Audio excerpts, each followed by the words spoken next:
I am Dena, and I want to welcome you to another discussion with Dena.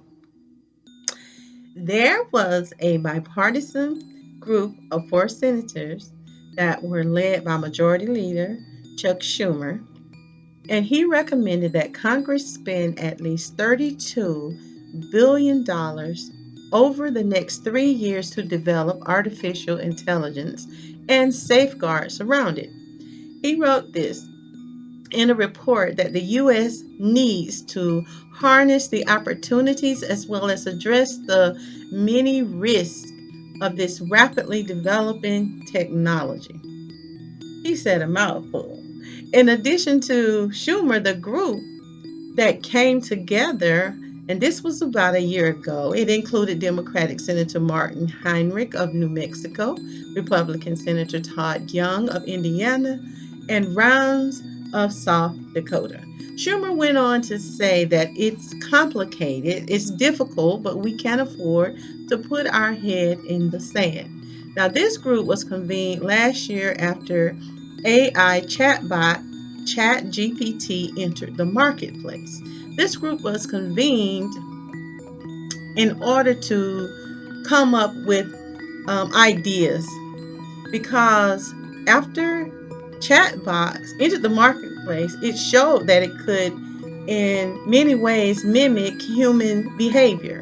And the distinction between reality and AI was practically impossible or undetectable to most. The group also recommended there be new requirements for transparency as artificial intelligence products are rolled out and that studies be conducted into the potential impact of AI on jobs and the United States workforce. Now, $32 billion. Wow, that is a lot of money. Now, Schumer further said that this is a time in which the dollars we put into this particular investment will pay dividends for the taxpayers of this country long term. Let's hope so. $32 billion. Again, that's with a B. And we should also remember these dollars and that large mega number next time there are conversations regarding funding Social Security and health care and the needs of the American citizens. It's just as important as this AI is. As we already know, AI is currently being used by various individuals, and they're really savvy with this. Companies, agencies as well, and effectively by governments around the world. It is not new, it is only popular and current because of the access and use by more everyday people and civilians that have access to this AI technology. Recently, it was reported that Israel ran a secret influence campaign to gain U.S. support for its war in Gaza by using AI. Their Ministry of Diaspora Affairs commissioned a $2 million scheme. As it has been reported by the New York Times, the campaign used hundreds of phony, made up social media accounts to target U.S. lawmakers as well as the general public in this effort for them to drum up support, American support for its war in Gaza with a secret influence campaign specifically targeting U.S. lawmakers and civilians as well.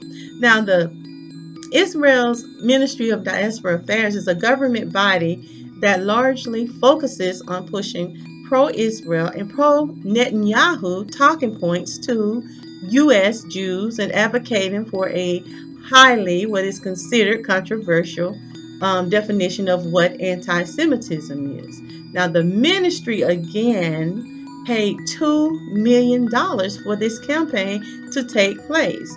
That was tapping Israeli political marketing firm Stoic. Now, according to the New York Times, it went as far as hiring a political marketing firm, like I said before, it's called Stoic, to carry out the operation on social media. With the help of the AI, the campaign created hundreds of sham accounts, and it pretended to be pro-Israeli And it was on Facebook, on X, Instagram, and on YouTube. Meta announced this in a report that was published on last week. They even went so far as to have accounts with photos of black men as their profile.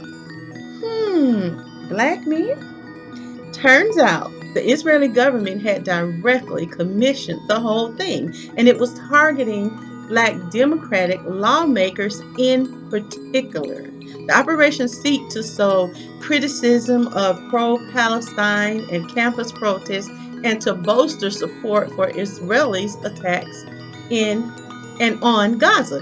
And is said to have begun back in October.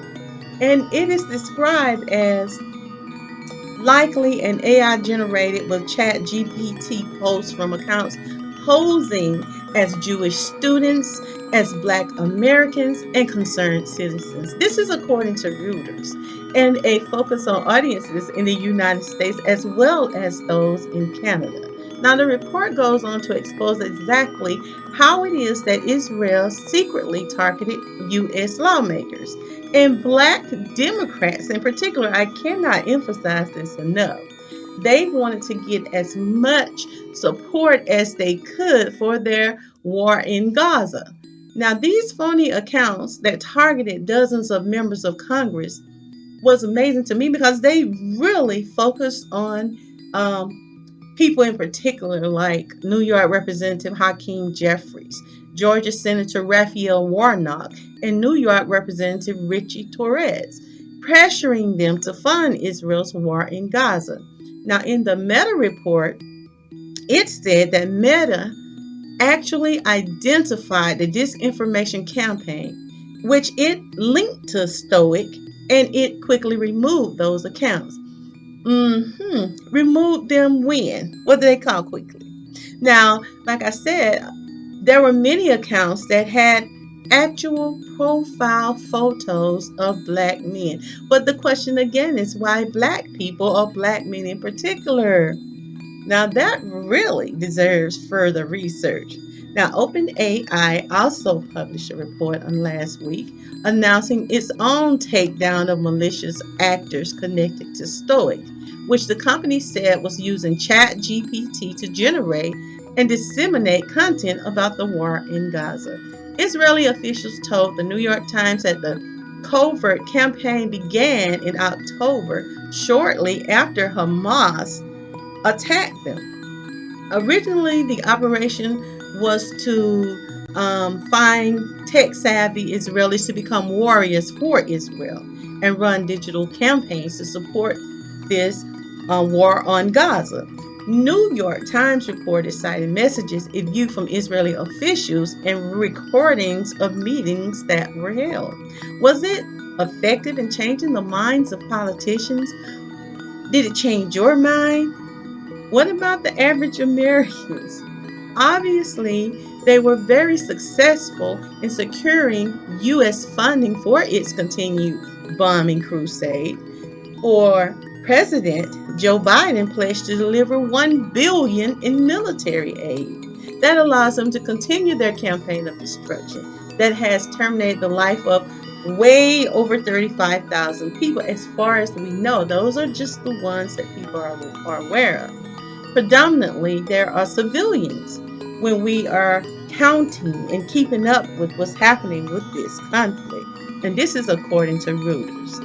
Although the Biden administration claims to have a line in the sand drawn that is easily erased, it seems, by Israel, and is said to be pushing to reach a ceasefire, meanwhile, we hear one thing, but we're seeing Israel Netanyahu, who is obviously, he just doesn't see this imaginary line and has publicly and boldly said it isn't slowing down anytime soon.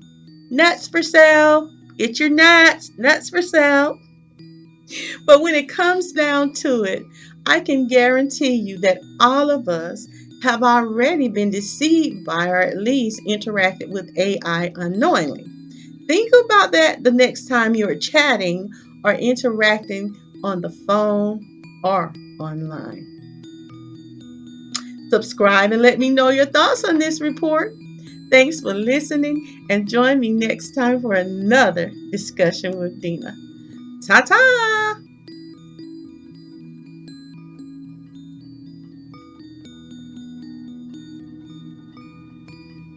This concludes your daily discussions with Dena. Join us Monday through Friday at 12:30 p.m. Like, share, subscribe, and leave a comment.